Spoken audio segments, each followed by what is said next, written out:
something that I really want to tell you. That's why, sa kalagitnaan ng katanghalian na tapat na ito, mag-usap po tayo. Okay? Ito po ay may kinalaman po sa isang salita na talagang very important. Salvation. Marami pong mga nangangaral. Diyan po maraming may mga dalang mga Bibles and all that. Pero ang tanong natin, ano ba ang dala nilang aral? Meron bang mga magandang makukuha doon sa mga pinapangaral nila? Or should I say isang tanong lang, Christ-centered naman po ba ang mga pinapangaral nila? Well, probably masyasyak po kayo dito sa tinatawag na sagot. Dahil most likely po ang mga ipinapangaral po ng ibang mga yan ay mostly po ay law.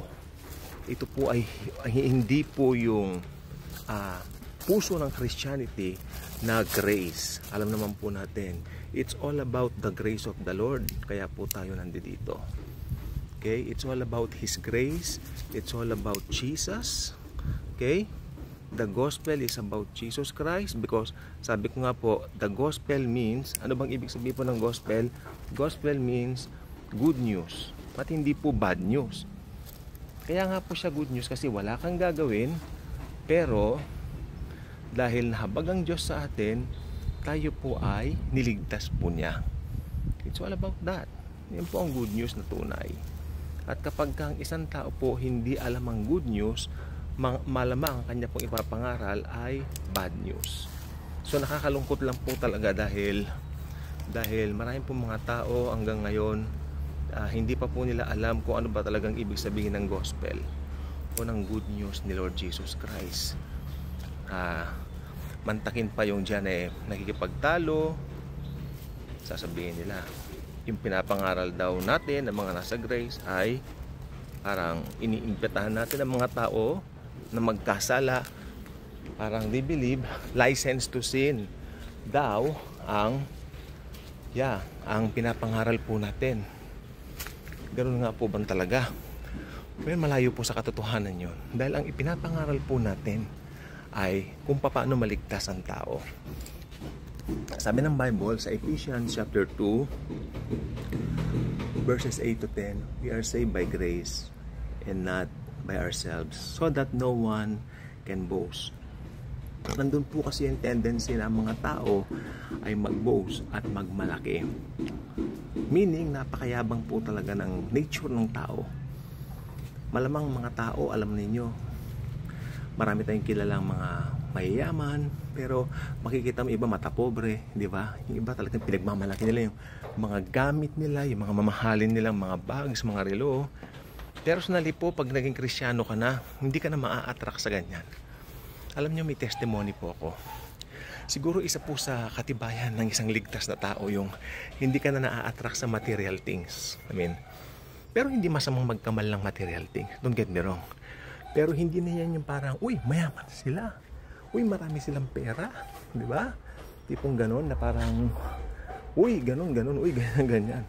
Ngayon, parang wala na sa, okay, malaking bahay nila, fine, okay. Di ba? Kasi naman tayo meron tayong bahay sa langit na mas malaki doon. Yan, pinapauso ko po, pinagpapagsunog po ako ng mga dumating sa Shopee. So, ayan. So, ayan po. Yan po ang gusto ko pong sabihin. Marami pong babaguhin ang pananaw mo pag ikaw ay nakaranas na ng born again experience. Born again experience means you experience Jesus, not the religion. Hindi mo na-experience ang religion. Sapagkat kung religion lang na-experience mo, that would be nonsense. Okay, we experience Jesus. We experience the living Savior. Mabalik po tayo sa topic natin. May mga nangangaral po, iba na po ang pinapangaral nila. Parang may kasama ng doing.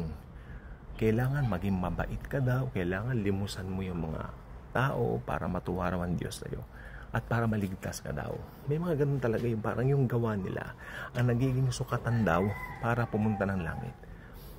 Kung yung gawa mo ang magiging sukatan, ano ang purpose ng pagkasulat ng Epeso, Kapitulo 2, mga talatang 8 hanggang 10? Kailangan tanong ko. Isang tanong lang na gagamitan natin ng sentido común o yung common sense. Yan, magandang view dito. I like the view. Kanina ko pa saan nakita to. So, yeah. Nagagamitan ng common sense. Bakit pa isinulat ni Pablo yung mga importanteng salitang yon? Kung pwede pala tayong maligtas sa mga gawa natin. Kasi ang totoo, nope. Wala pong pwedeng maligtas sa sarili mga gawa. Ang nagligtas po sa atin ay ang ginawa ni Kristo sa krus. At yun po ay sapat na. Overpaid. Actually, paid in full. Sobra-sobra pa. Amen?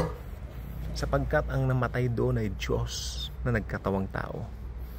Napakalaking bagay po ng alam mo yung katotohanan ng persona ni Jesucristo.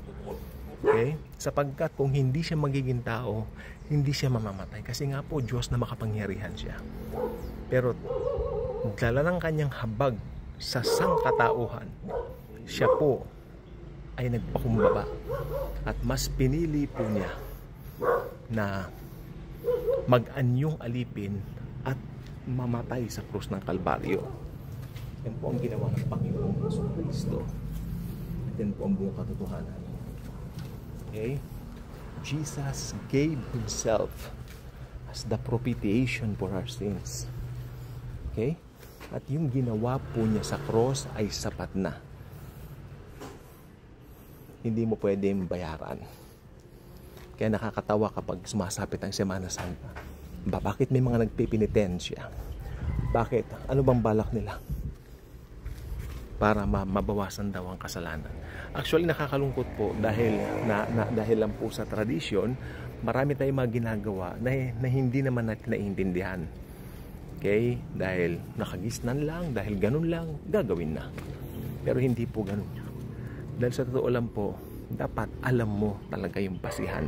Bakit mo ginagawa ang isang bagay, lalo na pag may kinalaman at kaugnayan sa pananampalataya. That's very important sapagkat ito po ay a matter of life and death.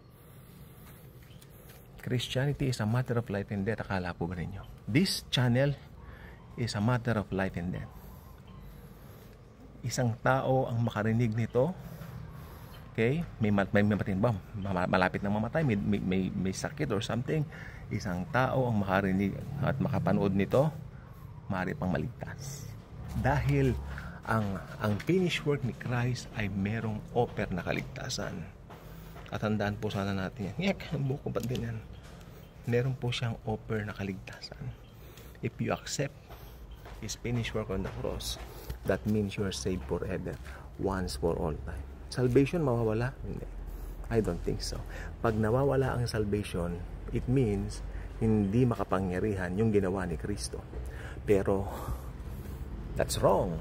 That's wrong kasi napaka-makapangyarihan po ng ginawa niya. Amen? Very powerful.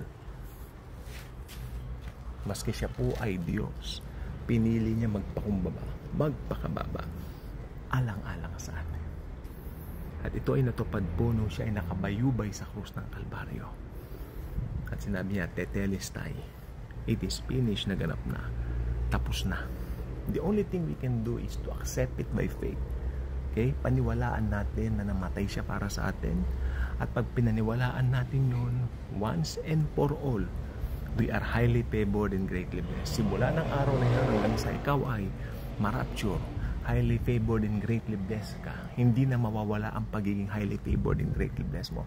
At higit sa lahat, hindi na mawawala ang salvation mo. Hindi nawawala ang salvation. Hindi nawawala ang salvation. Hindi nawawala ang salvation. Sapagkat ang salvation mo ay hawak ng Diyos Ama at ng Diyos Anak. Again, hindi nawawala ang salvation sapagkat ito'y hawak ng God the Father at God the Son. Alam naman natin kung sino yung God the Son, si Jesus Christ.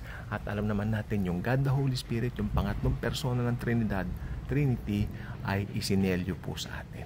Saan ka pa? Perfect love, perfect embrace, perfect grace of the Lord Jesus Christ. I hope ito po ay tumimo po sa atin. Pasensya na medyo mahina po ang boses ko ngayon dahil may mga kapitbahay lang po dito. Sabay, gusto ko pong isigaw kaya lang. Well, ilagay naman natin sa hulog, no? Para hindi naman po tayo magmisto lang katawa-tawa. Yun lang po.